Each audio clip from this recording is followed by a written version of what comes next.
ഒരു സ്കൂളിലെ എല്ലാ കുട്ടികൾക്കും നമ്മൾ ഇന്ന് ഗിഫ്റ്റ് കൊടുക്കാൻ വേണ്ടി പോവാണ്. ഇതാണ് കേരളത്തിലെ ഒരേ ഒരു ഗവൺമെന്റ് ബ്ലൈൻഡ് ഹൈസ്കൂൾ. ഇവിടെ എല്ലാ വർഷവും കുട്ടികൾ അവരുടെ ആഗ്രഹങ്ങൾ ബ്രെയിൽ ലിപിയിലും അല്ലാതെയും ഒരു ബോർഡിൽ എഴുതി വെക്കാറുണ്ട്. കീബോർഡ് വേണോ? കീബോർഡ് വായിക്കാൻ വേണ്ടി വായിക്കുവോ? അതുകൊണ്ട് ഇന്ന് ഞാൻ ആ സ്കൂളിലെ എല്ലാ കുട്ടികളുടെയും ആഗ്രഹങ്ങൾ സാധിച്ചു കൊടുക്കാനാണ് പോകുന്നത്. പിന്നെ എന്റെ കയ്യിൽ ഒരു ചെറിയ സർപ്രൈസ് കൂടെ ഉണ്ട്.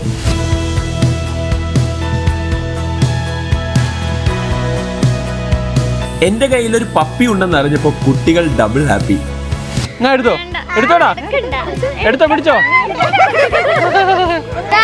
താഴെ താഴെ.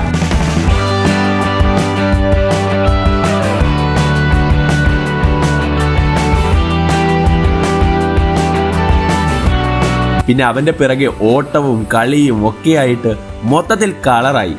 പക്ഷെ ഇനി ഇവനൊരു പേര് കൂടി ഇടണം. പേരിടുന്നതിന് മുമ്പായിട്ട് ഒരാൾക്ക് മിമിക്രി കാണിക്കാൻ ആഗ്രഹം.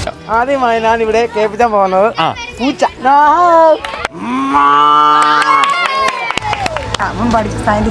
നമ്മൾ സ്കൂളിൽ പഠിക്കുമ്പോൾ നമുക്ക് ചെറിയ ചെറിയ ആഗ്രഹങ്ങളൊക്കെ ഉണ്ടാവില്ലേ? ആ ആഗ്രഹങ്ങളെല്ലാമാണ് ഈ ഗിഫ്റ്റ് ബോക്സിനകത്ത് നിറച്ച് അവർക്ക് കൊടുക്കുന്നത്. അത് എത്ര വിലയുള്ളതായാലും അത് ഞങ്ങൾ ഈ ക്രിസ്മസിന് നിറവേറ്റുമെന്ന് ഞങ്ങൾ ഉറപ്പിച്ചിട്ടായിരുന്നു ഈ ഒരു യാത്ര ഞങ്ങൾ ആരംഭിച്ചത്. ഗിഫ്റ്റ് ഒക്കെ കൊടുത്തു കഴിഞ്ഞ് ഇനി ഒരാൾക്ക് പേരിടണം. പേരെന്താ? ലൂക്ക.